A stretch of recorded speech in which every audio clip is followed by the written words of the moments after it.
Good afternoon, and thank you everyone for joining us for today's event, the Lockbox Project, Starting Safety Conversations in Suicide and Accidental Poisoning Prevention. This webinar is hosted by the Saskatchewan Prevention Institute and is being held in recognition of National Poison Prevention Week. This Awareness Week runs from March 16th to 22nd, and the theme this year is Awareness Saves Lives, Prevent Poisoning Before It Happens. My name is Beth Blakely, and I will be moderating today's webinar. I am the Child Injury Prevention Program Coordinator at the Prevention Institute. Before I introduce our speakers, Anne Duryea and Jessica Olson, I will go over some important information and a few housekeeping items. So for your information, all participants' microphones are muted and your cameras are turned off. If you have any questions throughout the presentation, I would ask that you use the Q&A box that is located in the bottom center of your Zoom Windows taskbar. There will be time at the end of the presentation for a question and answer period. The chat box is also available if you have any comments or technical support questions during the presentation. As a reminder, this webinar is being recorded. The recording, along with a copy of the presentation slides, will be emailed out to everyone that registered for the webinar. The recording will also be available on the Prevention Institute website in a few days.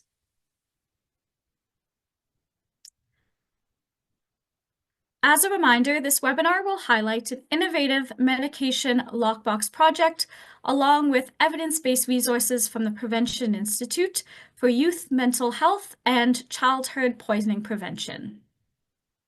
Our aim for this webinar is to empower communities, service providers, and caregivers by featuring one adaptable tool that can be used to raise awareness of the importance of reducing access to means of self-harm in homes. As we will soon learn, it's not about the box, but rather it's about providing resources and having a way to start a means safety conversation to prevent suicide and reduce accidental poisoning. Before we begin this presentation, please note that we will be discussing sensitive and potentially triggering topics. This includes suicide ideation, suicide attempts, and acts of self-harm. Please be aware that we do not have a dedicated mental health staff joining us today to support webinar participants who may be triggered or overwhelmed by today's discussion. I would encourage everyone to engage in some self-care activities either during or after today's webinar, especially if you or a loved one have been impacted by suicide. Whether it's having a glass of water, writing down 5 things you're grateful for, moving or stretching your body, connecting with nature, or spending time with a trusted friend or loved one, I encourage you to take some time for this. As I mentioned before, this webinar is being recorded, so if you do need to log off early to tend to your mental health, please do so and know that you will not miss any of the content or the resources shared today. If you or a loved one are in need of support, please call or text 988. This is the National Suicide Crisis Hotline. It's available 24/7 every day of the year and is a safe space to talk and to be heard. You can also text wellness to 741-741 at any time. And if you or loved one's safety is in immediate risk, please call 911. Finally, I would like to encourage folks to check out the Embracing Life app, which is available for Apple and Android products. This Saskatchewan-developed app aims to help people feel more positive and connected, as well as offers a way to reach out and support someone that you are worried about. Features include safety planning, practicing gratitude, suicide prevention information, conversation starters on suicide, resources, and more. Okay, I'm just making a quick adjustment with one of our participants. Okay.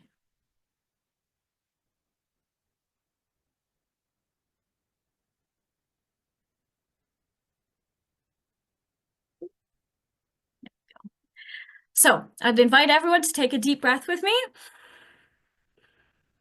Okay, and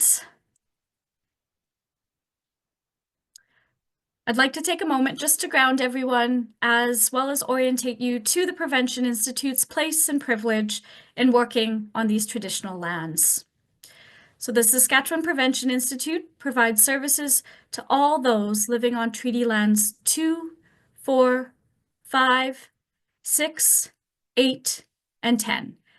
The ancestral territories of the Nahiawak, Nahithawak, Nahinawak, Anishinaabeg, Nakaway, Dakota, Lakota, Nakota, Dene, and the homeland of the Métis. We recognize that these lands are currently inhabited by Indigenous people from across Turtle Island, including many other First Nations and Inuit peoples. We acknowledge the importance of the treaties, the lasting impacts of colonization, and the continued inequities experienced. Our organization is dedicated to moving forward on a shared path of reconciliation and partnership. We are all treaty people, and we are all grateful to live, work, and play on this land. I'd invite everyone to take a moment to reflect on your current location and your relationship with the lands, waters, air, and animals around you. While you do this, I would also invite attendees to share your name, your role, and the location in the chat if you are interested in doing so and comfortable doing so.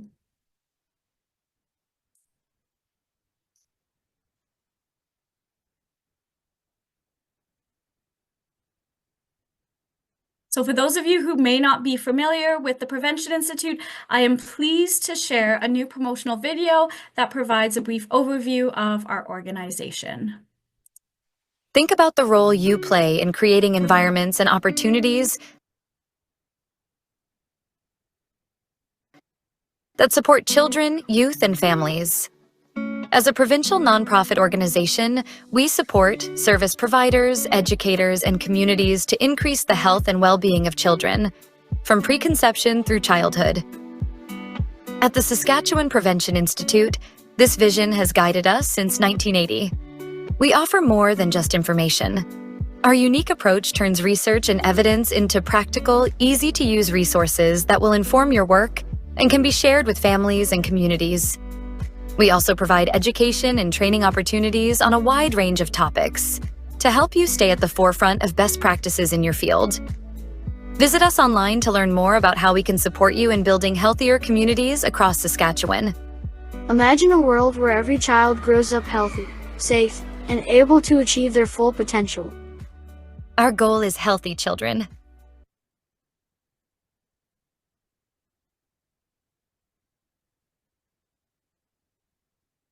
Think about the...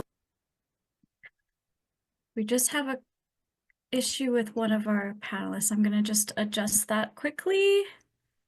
Thanks for your patience. Technology is great when it works and not so great when it decides it likes to do its own thing. Okay. Perfect. Okay, so as you can see from this slide, the Prevention Institute works in a variety of areas. At the end of the webinar, I will be sharing some youth mental health and child poisoning prevention resources that were developed by the Prevention Institute. I'll also provide a little bit more information about both of those programs. So the Youth Action for Prevention, or YAP, program, which is part of our fetal alcohol spectrum disorder team, as well as our child injury prevention program. Thank you to everyone who is sharing in the chat, and welcome from across Turtle Island and across Canada. Thank you. So now, without further ado, I'm pleased to introduce our speakers for today. So first off, we have Anne Duryea. So Anne has worked in the role of Roots of Hope Community Suicide Prevention Coordinator for Meadow Lake and the 12 surrounding communities for over 6 years. She has worked for the former Prairie North Regional Health Authority, now the SHA, for almost 18 years and worked as an additional 7 years in long-term care with the Northwest Health Region, which became part of the Prairie North Regional Health Authority.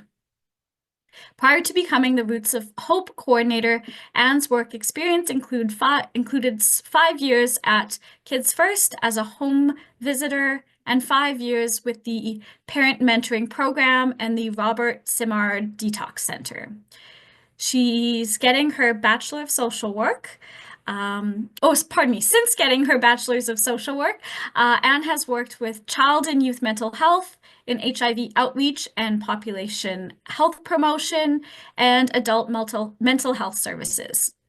Anne has a certificate as a home care and special care aide, now known as a continuing care aide, and a Bachelor of Social Work from the University of Regina. She is currently finishing her master's in social work.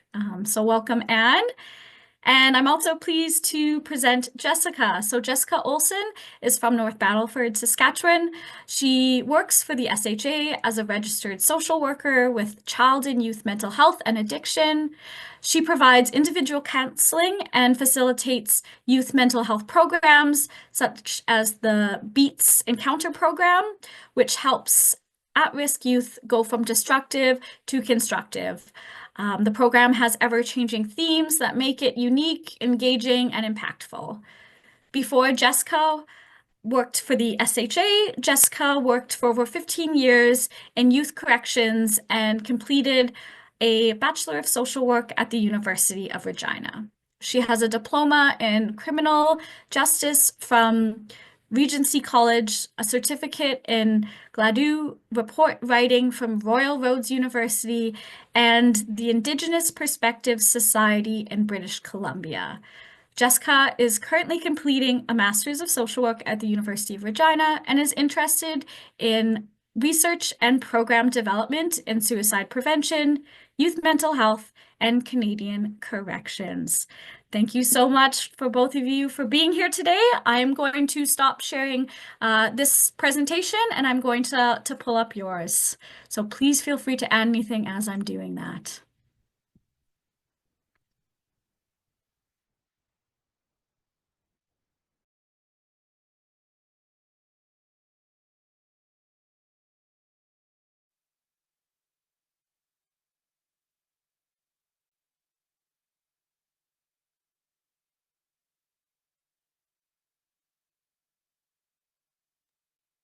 Okay, so you should both be good to unmute and then take it away. Let me know if you're having any issues with seeing the presentation slides, but it looks good from my end. Thanks, Beth. Thank you. Okay, so we'll get started. Before I talk about the Roots of Hope, I'd like to once again talk a bit about a trigger warning.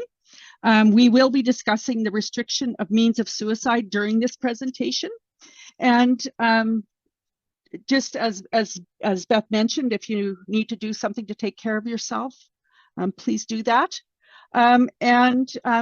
Beth would like to start with a short video to introduce the Roots of Hope. This video was developed by the Mental Health Commission of Canada, and it gives a bit of an idea of the setting of Meadow Lake area and why the Meadow Lake area became a Roots of Hope site, and some of the ways the local project has been led by community. Okay, I can't see slides at all now.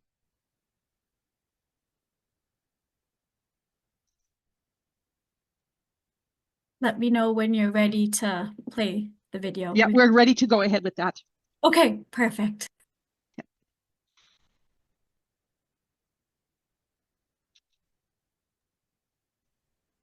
Mental Health Commission of Canada, Commission de la santé mentale du Canada.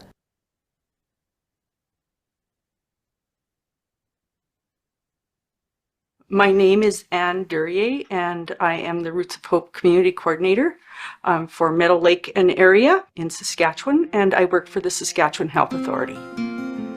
The Meadow Lake site consists of 12 communities. Meadow Lake, which is a small city of about 5,000 people, and the project includes 11 surrounding communities. 5 of them are First Nation communities. One is a Métis community. Overall, the population is about 12,000 people, and then the rural municipalities as well. The community had already identified that there was concern across sectors about the high number of youth coming into the ER with suicide attempts. And the Roots of Hope became available during that time. There was real interest in having an evidence-based project, where we could be guided by best practice and have the benefit of outside knowledge on how to do suicide prevention work. The biggest impact of having the Roots of Hope working in Meadow Lake and area has been awareness and also the relationship building. Without the relationship building, nothing happens. You have to build trust and engage people. We really tried to get an upstream fix on what could work to influence youth, not just, immediate risk of suicide, but the kinds of things that get youth to the point where they start to lose hope. It's especially male youth who are among the youth population the most likely to die by suicide. And so we really focused on what are those influences? What is it about young men that they don't reach out for help in time? Those sorts of things. And we also looked at what might be upstream, maybe of the stigma. So which groups could we influence or work with to influence how people think about suicide and how they respond to suicide? There's still a fair bit of fear out there about even saying the word, that you might plant the idea in someone's mind. We know that that's not true, but that takes education and stuff to get the general population and even partners to be aware that talking about it is the best thing, not the worst thing. The best way to start would be to engage your community to find out what their priorities are. Sometimes what I found is that where people think they want to work in terms of suicide prevention isn't always where we think we should start. And if you want to engage people, their priorities have to be on the table. A couple of communities identified their priority as working on parent-child attachment and relationships between schools and the parents so that they can support their kids and so that there's good communication between the schools and the families. That's an example of letting them identify their priorities. It's easier to engage people in like the advisory committee and that sort of thing if people really feel like you're going to listen to what they've got to say. Mental Health Commission of Canada, Commission de la santé mentale du Canada. mentalhealthcommission.ca. When I started doing this,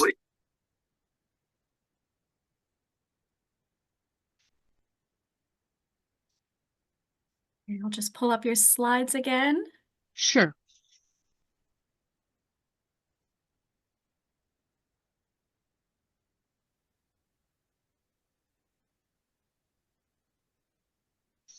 So next slide, and then the one after that. Okay, thank you. So I'm going to talk a bit more about the Roots of Hope project in Meadow Lake. So the Roots of Hope project got started in Meadow Lake in October of 2018.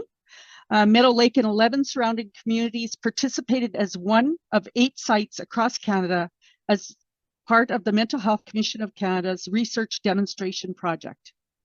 The purpose of the research demonstration project was to develop a made-in-Canada suicide prevention model. On this slide, you see the 5 pillars of the Roots of Hope project.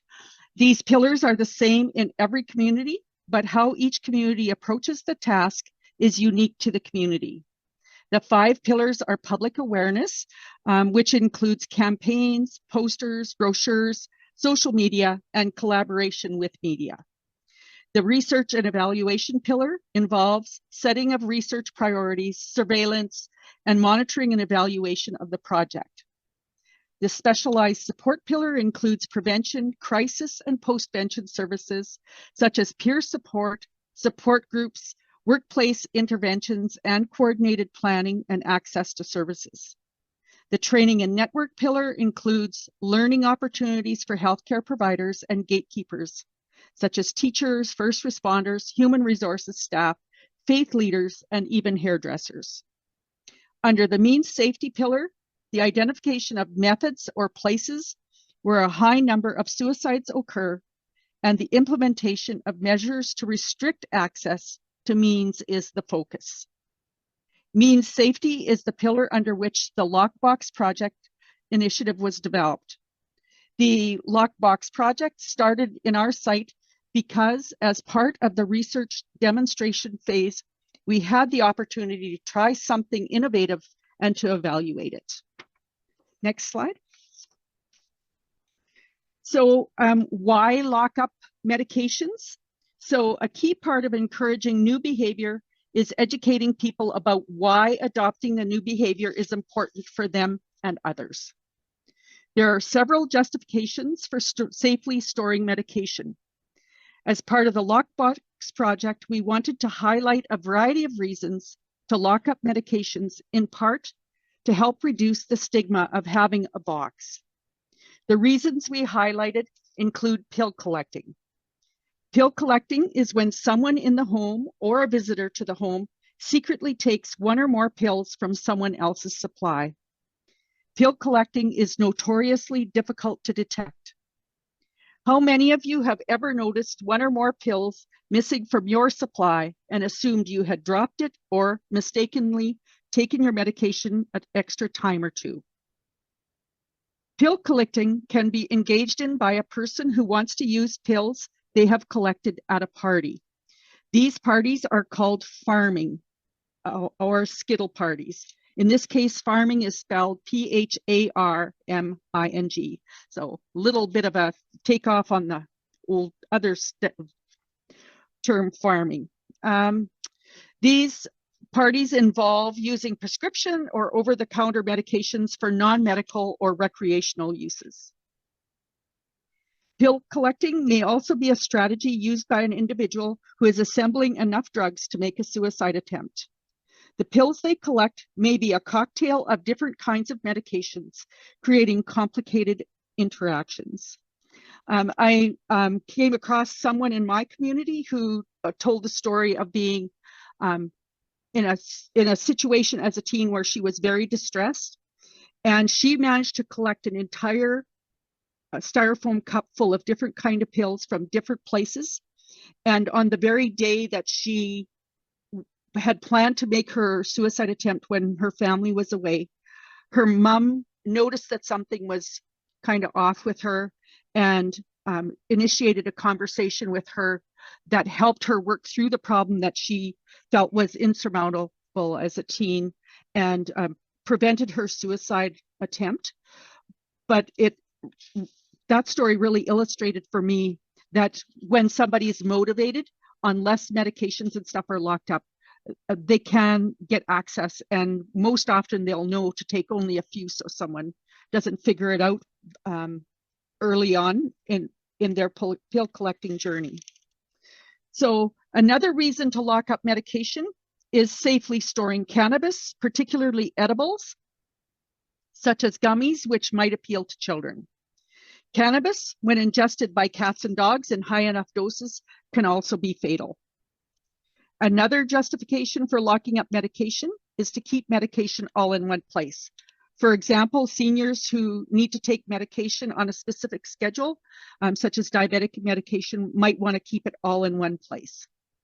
Child injury prevention can also justify locking up medications to restrict accidental access to medications for small children. So, for example, children might mistake the red-coated Tylenol or green-coated iron tablets for candies. So those would be situations where it could be particularly important, especially if the medication doesn't taste bad the minute that they put it in their mouth. Safely storing medication also includes storing medication at appropriate temperatures. So simply locking up medication can create a barrier to self-harm or to a suicide attempt, particularly when someone is intoxicated. So next slide.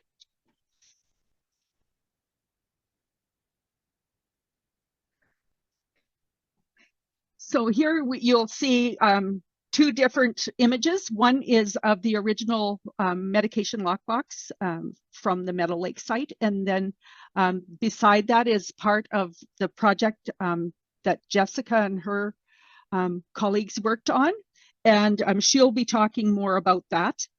So we got the idea for the Lockbox project because we were hearing in community that people were using medications prescribed and over the counter to attempt suicide. Families were trying to restrict access to medications, for example, by locking medications in a glove box or trunk of their cars. This subjected medications to extreme temperatures and made medication less handy for legitimate users. Statistics from the emergency room verified that medications were being used in suicide attempts in our community. Anecdotally, I was hearing that sometimes the suicide attempts using medication were happening when the individual was intoxicated and more likely to act impulsively and less able to manage a small lock, highlighting the importance of making access less handy in the heat of the moment. So before proceeding with the Lockbox project, I consulted with several community leaders and frontline staff, some of whom had concerns that having a box would be stigmatizing. Another Roots of Hope site had tried offering a purpose-designed medication lockbox, but had limited success in getting them into the community. I thought part of the challenge for them might have been the lack of immediacy because the referral process hindered frontline staff from giving the box in a timely way. The purpose-built boxes were also expensive, making it an unaffordable option for many clients and programs. There was often would be a delay in people getting them as well in a rural community. They might have to order them online or something, and that could mean that an incident with medication could happen in the meantime. We decided to do a Lockbox project as differently as we could to see if it was something about the box or the referral process that caused the poor uptake. We wondered if repurposing a lockable box could be more affordable, provide an affordable tool for us to use in a public awareness campaign about medication safety that we could run alongside our safe medication disposal campaign, while still providing an additional barrier to medication overdoses. We wanted to be able to highlight that repurposing a suitable receptacle, such as a lockable filing cabinet, a gun safe, or putting a lock on a cabinet or drawer, might make safely storing medication an affordable option. We thought the box itself could have stickers containing information to remind a person intent on harming themselves that they could reach out for help instead of choosing to self-harm. Orienting the people who gave out the boxes on how to use them as a conversation starter is a critical piece of the project. We developed a staff information leaflet that reminds staff to encourage recipients to keep the box in a safe location, out of sight and reach of children, youth, or adults who may try to access the contents. The staff information leaflet highlights key features of the box, who can benefit from having a box, and the reasons for promoting safer medication storage. To minimize the stigma of having a box, we partnered with Kids First Meadow Lake, and they provided a box to each family when they delivered the child injury prevention module of their home visiting curriculum. The scarcity of children's Tylenol during COVID was another reason to ensure medications were being accessed appropriately. The box we use for the Lockbox project is a marine dry box, just like the orange one in the picture, but it is not tamper-proof. So it's a rigid plastic with a watertight seal, that sort of thing, but it is not tamper-proof. So a determined person could access the contents. The sticker and information the box contains are deliberately developed or selected to provide cues for having conversations with parents, caregivers, or others providing support to someone believed to be at risk of using medication to self-harm. We wanted to create a tool, useful physical tool that could be used as an attention grabber and as a guide for a conversation with caregivers about the level of means restriction needed in their home. For example, we included the Suicide Safer Home infographic developed by the Mental Health Commission of Canada that supports exploring other locations and items in the home that could be used in a suicide attempt.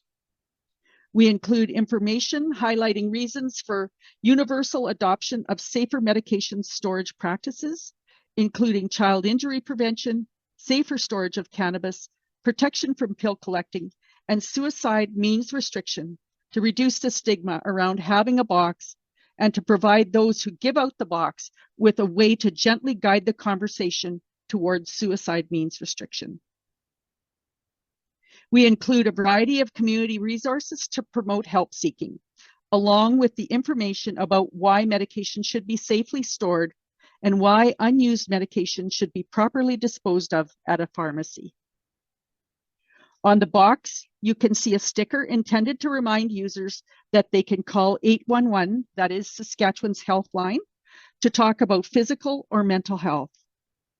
We deliberately gave physical and mental health the same weight of importance to counteract mental health stigma. On the top of the box, you'll see a sticker with local, regional, and national helplines and resources. The same sticker is on the inside of the lid. Using the helpline sticker again inside the box is intended to be one more reminder if someone is able to open the box.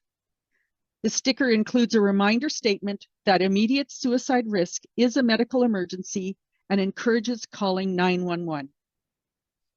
We developed a fridge magnet with the emergency numbers, including poison control, to encourage keeping emergency numbers handy.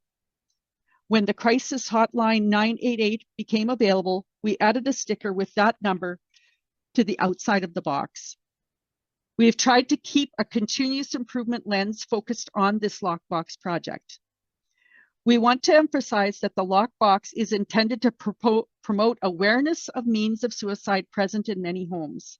The box itself is a means of delaying access, raising awareness, and increasing the possibility of an intervention, rather than being a reliable way to prevent access to the contents of the box. Next, Jessica will talk a bit more about how they adapted the Lockbox project to the needs of their community. Thanks, Anne. Yeah, so in North Battleford, where I am, my manager wanted a similar box brought to our community.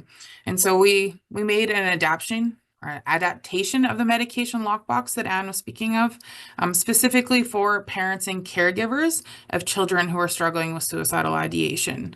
And we called it the Lockbox Initiative. So I took the concept that Anne was mentioning about the medication boxes and the importance of securing medication, drugs, and other similar products. But I also incorporated my knowledge from working with young offenders who did not have access to medications in a secure custody facility, but they would still make suicide attempts in other ways. And so I wanted our focus to include awareness of these other methods and items in addition to medication and other substances. And for people, the parents or caregivers, to consider their child, their teen, or their person, and what that person would be more inclined to use or turn to as a way of starting self-harm or suicide attempts. So we wanted them to assess that person and consider what could be at harm for them, because it could be more than just medication. So we adapted this kit by creating two kits. So one we have with the lockbox and lock. So like the image on the left there beside the orange dry box there is a little one like this. It shows up, it's blurry. So we created a little one like that, and then we also did the same thing, but in just a bag. So it has the exact same information in it. It's just either in the lockbox with a lock or in the bag. And these kits contain the same content specific to child and youth and suicide prevention, but with the intent and knowledge that the box doesn't work for everyone, emphasizing that it's not about the box. The box is just a tool, right? The box is not indestructible, like Anne was mentioning earlier. It can be broken and, contents gone into. It can be So it can be broken into, but the important part is that it's a tool to help start that conversation and get people thinking about mean safety and how to restrict access to potentially harmful items. So when that person who is struggling and being impulsive, when they try to get to that, their access to these items is either removed, depending on how that item is removed. It's either delayed if it's in that lockbox, that secure storage, and that will give them time to reconsider and time to to reach out for help or even time to be intervened by someone who's looking out for them. So in addition to the medications, both legal and illegal substances, and why it's important to lock them up, there are other potentially harmful items in and around our homes to consider. And it's important to secure these items and again to assess that person who is struggling and see what they're more likely to turn to. And so some of those items could include, and we'll just go to the next slide, please, Beth. Can include household items, right? Your knives and stuff in your cutlery drawer, your razors, your pencil sharpeners, your long cords that are on your lamp or phone chargers, your weed killer for your garden, for your lawn, veterinary medicines, the obvious of firearms and weapons and such like that, but also your vehicle keys, because those can be taken on impulse and used in an attempt as well. Anne, do you have any more to add to that? Yeah, I just wanted to mention that the medication lockbox and that whole piece of opening up the conversation can really support families to identify other items of concern in their environment. After all, they know their environment better than we do. So if we can manage to engage them in that conversation and support them to think about the means present in their setting, that's really the goal of this project. And it's also really important for families and caregivers to think about where they keep the keys to the lockbox. I was telling Jessica just the other day about a family who had a youth in their home that was exhibiting behavior of concern, and that youth actually locked them in their bedroom before taking the keys and to their vehicle. So really, that need to consider all of the dynamics around how someone might try to harm themselves. And so the real value is in having that conversation and getting them to expand how they think about the means of suicide. Yeah, and I think sorry, Anne, keep going. Go ahead. No, I'm done. Okay. So something to consider too is sometimes gender plays a role into what method that they would attempt to use. I know research has shown that males tend to go for those more permanent solutions like a firearm, whereas females tend to go for those medications and those razors and those knives and stuff like that. But really it's about considering that person who's struggling and what's in your home, considering what's in your home and in that environment and what could be used in a harmful way and how can you secure that, whether that's in a small box or in a filing cabinet or in a locked drawer or something else like Anne and I have been talking about. So, yeah, thank you. Next slide, Beth. Okay, so we wanted to talk about some of the lessons that we've learned along the way. So just really wanted to, put out the reminder that this was a project where we were deliberately attempting to learn ourselves from the project. And so if anybody is interested in replicating it, just know that some of the lessons that we've learned about what didn't go well might be the very thing that helps you with your project. So we're going to share some of the lessons that we've learned, and I'm sure there'll be more along the way. So one of the lessons we've learned is that means safety needs to be a universal approach, and a universal approach that can show population level results. If enough people were doing this, we would start to see maybe some changes in how often medication is used in a suicide attempt. So according to Jeffrey Rose, a universal approach can show population level results because a low risk in a large population can be just as important to suicide prevention as reacting to a higher risk in a smaller higher risk in a smaller portion of the population. So one of the things that we're really careful to do in the Roots of Hope project is to think about prevention intervention and postvention. So prevention is all of those things that we can do, you know, right up to intervening at the last moment, but with quite a bit of focus on keeping people from ever getting there. So risk of self-harm or suicide may be a temporary situation in the lives of those who consider making a suicide attempt. The medication lockbox is one way to support a person and their caregivers until they can embrace life again. We found in our project that color matters. Sometimes the messages are very subtle, so you need to know your community. Someone thought that we should not use orange boxes because of the connection to Orange Shirt Day.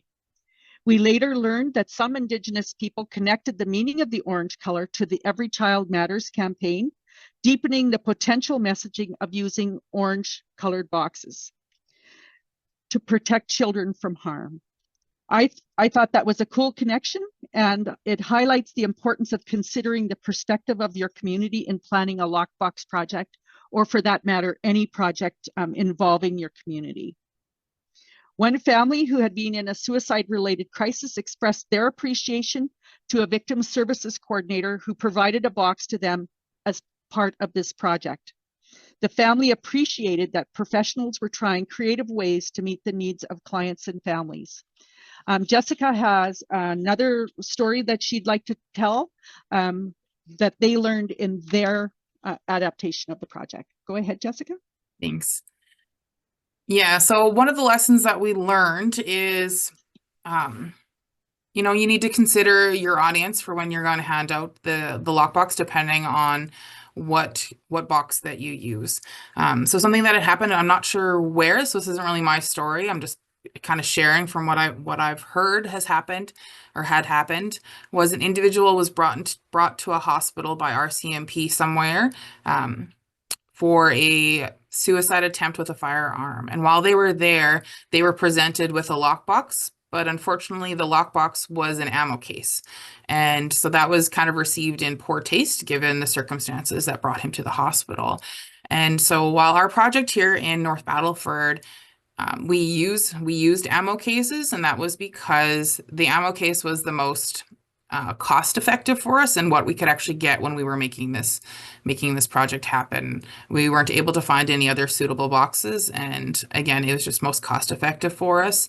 But this just emphasizes why that conversation is more important. And in that situation with that person at the hospital, that lock box itself might not have been the most appropriate given the circumstance, but perhaps that kit of just the bag and being able to have that conversation on how to limit access to those items would have been more beneficial.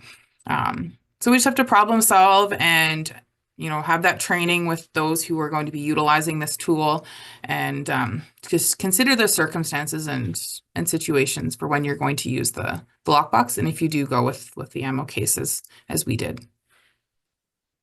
Okay, next slide. So among the things to consider when trying to restrict access to medication is the perspective of children in the environment, such as considering what small children can access in the home. As part of the assessment of the environment, we need to remember that kids climb and that they often can open so-called child-proof bottles. Consistently locking up medication is one way to prevent the unexpected ability of children to get into medication. My friend found her 2-year-old son on top of the fridge, leaving her wondering how he had managed in the short time her back was turned. So had her medication just been on top of the fridge, he might have had full access to it. This highlights the importance of expecting the unexpected. For example, you might live alone and have no concern about medication being used inappropriately, but might there be unexpected attempts to access medication by a guest in your home or by a child visitor? So these are questions that we need to ask ourselves. We might also consider medication we don't ordinarily think of as toxic, such as antidepressants, diabetic medication, vitamins, iron supplements, that sort of thing. Promoting or practicing regular and appropriate disposal of unused and expired medications at a pharmacy can help to minimize inappropriate use of medications. We might also think about the amounts of over-the-counter medications we buy. Do we really need 500 acetaminophen in our home? If we feel that someone in our home or even ourselves is at risk of misusing a prescription, we can ask a pharmacist to dispense smaller amounts to decrease the risk of toxic doses being available. Advocacy at the provincial or national level for restricted packaging sizes or restricting where certain over-the-counter medications can be purchased might also warrant consideration. In some other countries, paracetamol, known as Tylenol here in Canada, is available only 10 tablets at a time or only in pharmacies. If you're going to lock up medications, thoughtfully consider the sturdiness of the receptacle you plan to use for strength to resist inappropriate access to the contents, ease, and handiness of use. So that was one of the problems with locking them in the trunk of the car. They're exposed to extreme temperatures and they're not handy. So we need something that can meet those needs as well. And you might also consider whether you need another lockable receptacle for medications that need to be refrigerated. If you have garden or farm chemicals or vet supplies on hand, what do you need to keep them safely stored? So next slide, go ahead, Jessica. Thanks.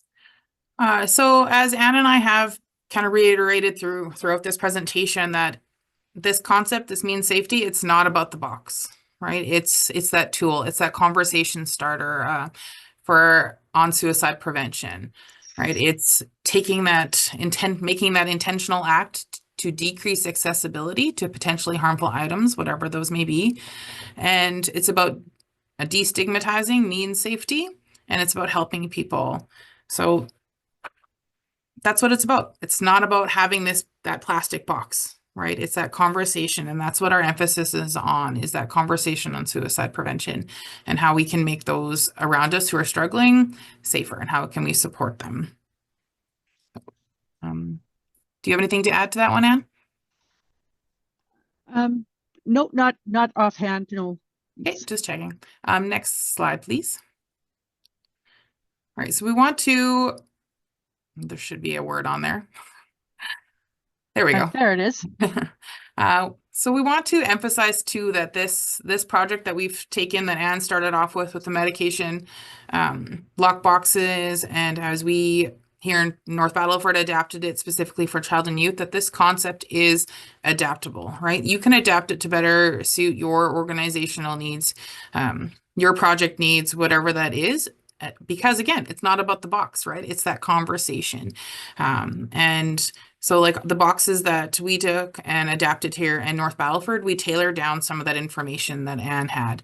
Well, she had awesome information in the medication lock boxes about medication and about cannabis and about community resources that were specific to Meadow Lake, and a whole lot of awesome content in there. We tailored it down so there was just a few things in there specific for that parent or guardian of the youth who is struggling, to help keep their home safe, and to also tying them into other resources too, like the Embracing Life app that we had talked about. That was something we did with this project here in North Battleford. In addition to those stickers that Anne was talking about on the outside of the medication lockbox, we also have the one with the phone numbers and the 811. But we also have a QR code to Embracing Life, because we wanted to tie people in Saskatchewan, especially to that app, because Embracing Life was created here in Saskatchewan, and how it's twofold, which is awesome, where you can go into it even if you're not struggling with suicide or self-harm, but if you are wanting to support somebody else who is struggling with that this app is also for you and for that person who's struggling. Because as soon as you go into that app, it'll give you that two options. You're either there to help yourself or you're there to help somebody else. And it's just a really great app, and I encourage you to check it out if you have not done so already. And then, yeah, again, adapting it to not just the box, but also just the kit, to have that conversation and encourage people to secure those items in other ways. We also did the bagged kits because it was more cost effective than the boxes and the locks. And some families, the box isn't necessarily appropriate, that they have the means, the financial means or the other means to secure those items when the box isn't going to fit their needs. But yeah, we can keep that box for somebody else who might benefit better from it. So next slide, please. And I'm sure people have seen online somewhere about a hoodie that goes around, and I really liked it, where it's like, "Dear person behind me reading this." So I kind of took that and put this in there. I just adapted it a little differently because it's not on a sweater. Just saying, "Dear person reading this, the world is a better place with you in it." And I thought that was just an amazing, amazing thing. And short little story is, I tried to buy one of those sweaters online, and you know how buying online can be problematic sometimes. So the sweater I ordered was not going to fit me. So I gave it to my almost 8-year-old now, and explained to her what it said, what it said on the front, like she can read it, and what it says on the back, but explained why. And she just had such a smile light up her face when I said that could be really meaningful to somebody else who's struggling, that you care for them. And she just had such a big smile on her face for doing that. And she wears that often. So even though it's a little big on her, she still wears it, and it's great. So just wanted to include that near the end of our presentation here. So if you can go to the next slide, please. And then this slide is just some of those links, and you can jump right in if you want, just links for a presentation and for that video that we had watched earlier. Yeah, and you'll see there the second link is for the Roots of Hope project in La Ronge, Saskatchewan. That project was done with the 6 communities involved with the Lac La Ronge Indian Band. And we posted this here because we wanted to kind of highlight how the flavor of Roots of Hope in the different communities can be very different. And so really appropriate to be adapted for different communities. And you'll see websites there, rootsofhope.ca. That is the Roots of Hope website developed in the Meadow Lake area. And it has a lot of different resources on it. And then below that, the Embracing Life Saskatchewan website. And then the one for the Embracing Life app that Jessica talked about. So some of the resources that we have available in our area through Roots of Hope, and that is impacting communities around us.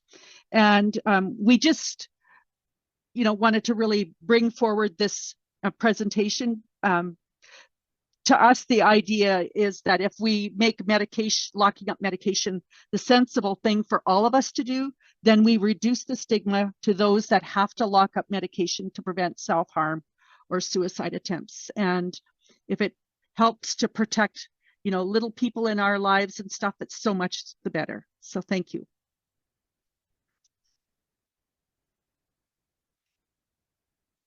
Thank you so much, Anne and Jessica.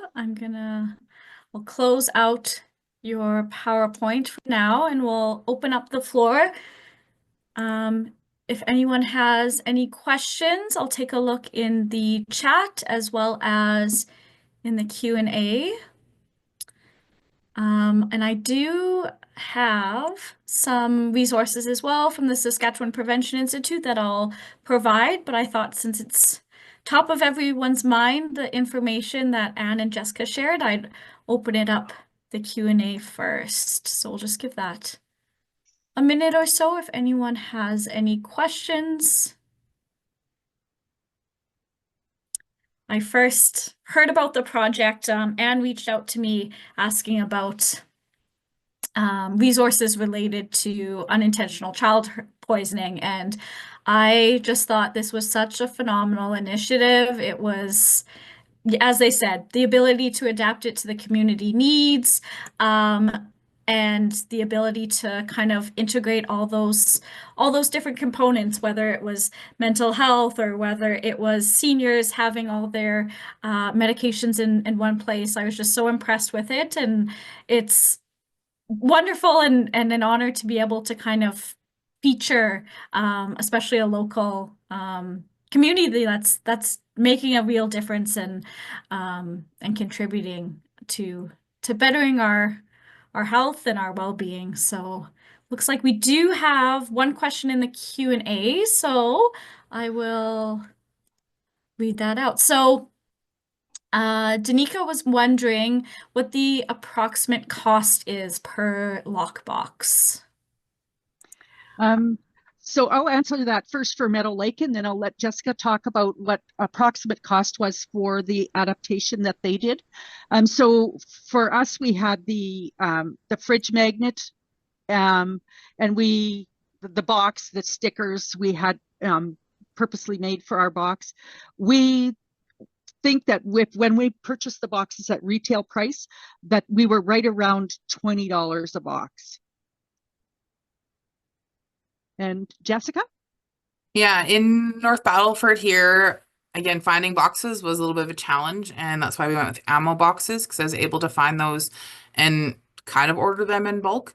And the project was for a lock box, so the ammo kit and lock was around $13.66 for the box, the lock, and just some of the print, like the stickers and stuff was in there. This doesn't include the cost of our own home checklist for children and brochure that we made, because that was printed out through our local print shop, and so we don't get the cost for that. That's just kind of taken on by the province and with SHA. But yeah, it was about $13.66 for the box, but for the lockbox kit, so just the bag, so the exact same stuff, just but without the lockbox, it was about $2.49. So cost effective. Yeah. Thanks for that. I'll see if there's any other questions. Is there anything else, Anne and Jessica, you'd like to add? And before I open up the SPI resources, I can share those. Well, one of the things I would just like to say is if somebody wanted to reach out with questions later on, they're welcome to do that. You know, we've really, you know, the intention of this was really to be a project to learn from, and you know, to share what we've learned. And so somebody might want to do it entirely differently than we did, maybe want to learn what to avoid, those sorts of things, or they just want to find out more about how we did this or thoughts we had about certain things. We'd be happy to answer questions. That's great. Oh, we've got a couple more. One more question. So another question, were there challenges in having pharmacies buy into this project or community organizations in general? And do you feel the referral process is necessary? Okay, those are very good questions. So first of all, to the pharmacy, because we're Roots of Hope Project, we have an advisory committee, and on our advisory committee, we do have a pharmacist, and he was on board with that right away, and started actually stocking lock boxes that in his store, so that because he was actually one of the ones that kind of triggered us to think that maybe we needed to do something around lock boxes, because he said he was approached by a number of seniors who were, their medication was going missing. Mm-hmm. So, you know, maybe seniors are more at risk of pill collecting. I'm not sure, but that was kind of the initial thing that we thought would be a problem. And we did not have any problem with any pharmacies getting on board with that at all. Then the other question was part of that question. Sorry, it was a separate one. So Pauline asked if you felt the referral process was necessary, and Pauline also asked how many boxes were distributed by the project. Okay, so in Meadow Lake, we are right around the 450 boxes mark. And we actually come to feel that that the referral process was the problem. So by making sure that we have our the people that are giving them out adequately trained, they could make the decision themselves about whether or not this was appropriate. And there wasn't the delay. So for example, with our mental health and addictions intake workers, if they are having a conversation with a parent about a child that has made an attempt, maybe they're still in the ER, they could take the box and go through that conversation with them. We did have some people say, oh, I can afford to buy a box, I'll go buy a box. Others have, you know, things that they can use to lock up whatever needs to be locked up. But it's that really giving that tool to support clinicians to have what can be a really difficult conversation. So, you know, they can start where they need to start with the amount of time they have or that sort of thing. You know, and it gives them an opportunity to review some of the you know, help seeking resources available in the community too, where otherwise it can sometimes be difficult to get that conversation going in the direction you want it to. But when you have something tangible in your hand and something you can just go through, you know, the different documents, I think that they certainly the clinicians certainly say that they like them, and that's how we go through most of them, is right through the intake process in our office, or when people are, you know, maybe initially seeing a new client. That's when most of them happen.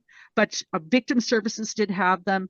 The police liked having them on hand, and we did have, you know, some resistance from some communities initially, particularly related to stigma, the concern that, oh, if somebody gets known to have a box, then everybody's going to see that box and know that they've had, you know, suicide concerns in their family.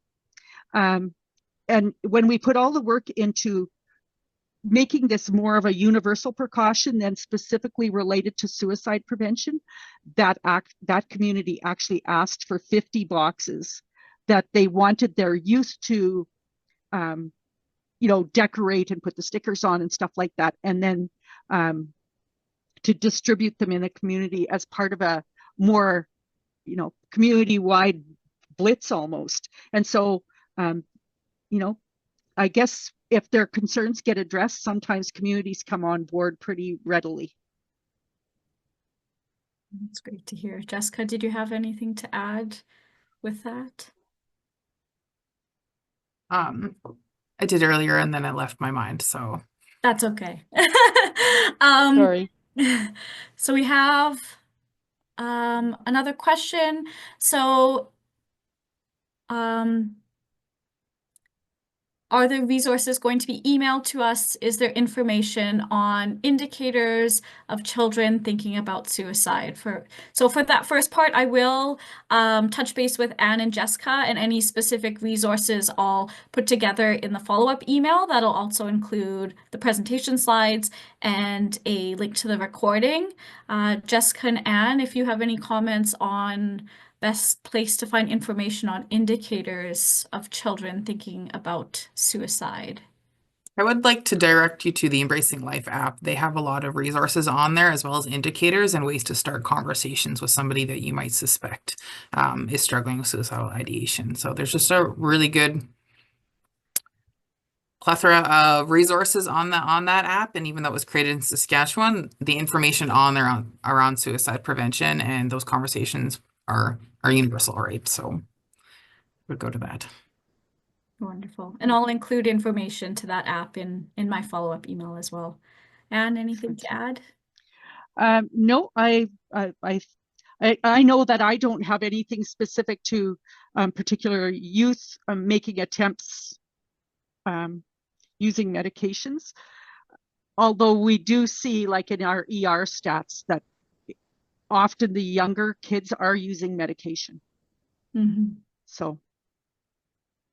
Okay, we've got one more question. So Pauline asks, have you considered universal distribution to new and growing families as a resource tool / information that supports perinatal mental wellness, promotion of safe storage of medications for young children, ... and across the lifespan?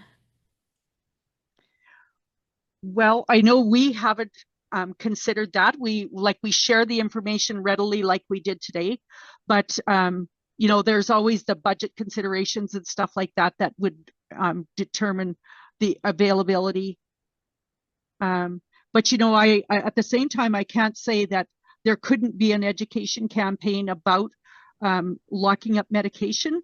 We did a regional medication take back campaign at one point, and that's now provincial. So, if something gets some traction, then, there's a possibility that it could be much more broadly used. And, we're in Canada, we're not really looking at yet the impact of medication or the availability of medication, especially over the counter stuff. And so that was one of the reasons we mentioned that as something to be considered. If you have 500 Tylenol in your house, whether that's an accident or deliberate self-harm, the consequences are significant. So just the whole idea of maybe restricting packaging size and stuff like that might be some things that need to be considered at a much broader level than a local site like us. That's some great insights. Jessica, anything to add? Not really. I think Anne got it, right? Just having that universal with locking up medications is good. As for handing out, say, these kits as a suicide prevention, just for those who don't need it, I think then it will lose its effectiveness, right? If we just hand them out and not really consider the purpose for them. So. Yeah, in Saskatchewan right now for childhood poisonings, it's actually drugs and then prescription and over-the-counter medication. That's kind of the leading cause. And then with cannabis legalization, as I think it was you, Jessica, who mentioned those cannabis gummies and all of that, we're starting to see those numbers creep up because, yeah, it's appealing to kids. Sometimes the packaging also looks almost identical to the non-cannabis kind of equivalent to it. So we're definitely in the province seeing an increase in the numbers of instances of unintentional childhood poisoning. Caroline would like to hear a little bit more about the medication take back campaign, and if you'd like to share some of that. Caroline would like to hear a bit more about the medication take back campaign. Yes, that's correct. Okay. I'm sorry, I just kind of was No, distracted there for a moment. So the medication take back campaign, before this job, I worked in population health promotion, and we did a regional medication take back campaign where we just really promoted taking medication back usually during Addiction Awareness Week and stuff like that. We would put a push on to get people to return unused or expired medication to their pharmacy for proper disposal. And then I can't remember which year the Saskatchewan Ministry of Health engaged the Saskatchewan Pharmacy Association, and they developed a provincial medication take back campaign. So, that was a service that's always available to people to take their medication back to a pharmacy to be safely disposed. But people need reminders. And I found, even as part of developing that campaign initially, that I would look at my own medication supply at home and be horrified at how outdated some stuff was or how much stuff had accumulated. And so, the regular reminders and the easy process of taking them back, and to get them disposed of really makes a lot of sense. Wonderful. And Jeff just said that 2022 to 23 was the first year that the province did the medication take back campaign. So I'm going to just share my screen again, and I'll pull up some of the Prevention Institute resources that I had wanted to share. Okay.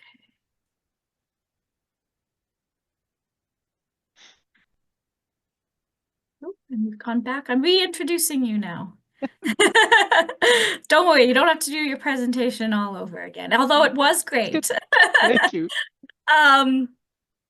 So yeah, as I mentioned, the Saskatchewan Prevention Institute, I wanted to provide our website as well as a link to our resource catalog, because we do have a variety of resources related to youth, to alcohol and cannabis use, to mental health, as well as reducing the occurrence of child injury and specifically poisoning. So I have this website and the resource catalog, and again, that'll be included in the email that I send after the fact with the recording. So I just want to highlight our Youth Action for Prevention, or YAP program. So this program focuses on engaging Saskatchewan youth in the prevention of fetal alcohol spectrum disorder. So sexual activity and alcohol use, which are the necessary components of FASD, are commonly initiated during those adolescent years. So it's really crucial that this program that works to reduce FASD reaches youth and audiences ages 14 to 24. So the goal of YAP is to work collaboratively with and support youth to develop resources and activities that increase their knowledge about alcohol use and related harms, which include those related to mental health. So this year, the program created 2 new evidence-based resources. So first is a booklet all about alcohol. So it provides folks with a better understanding of what alcohol is, why youth drink, the effects, and ways for youth to reduce their risk of health-related injuries. They also developed this year another booklet, so that's the Let's Talk Alcohol Tips for Parents booklet. So this booklet provides tips for parents to start conversations about alcohol, talking about why it's important to have open conversations, and it aims to help parents understand youth alcohol use.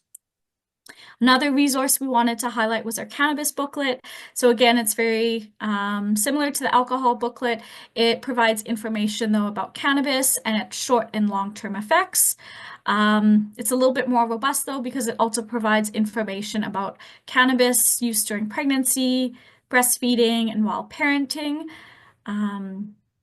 And the potential harms of cannabis for children and youth are also outlined, including some additional resources and support information.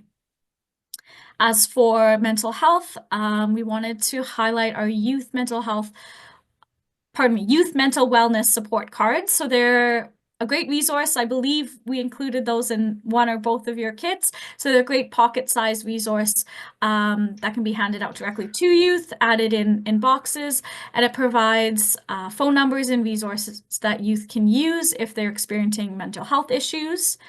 And then the last one was the Your Voice Matters information cards. So these cards provide a brief overview of the goals of YAP, as well as links to the program website and the social media platforms, which I'll touch on briefly.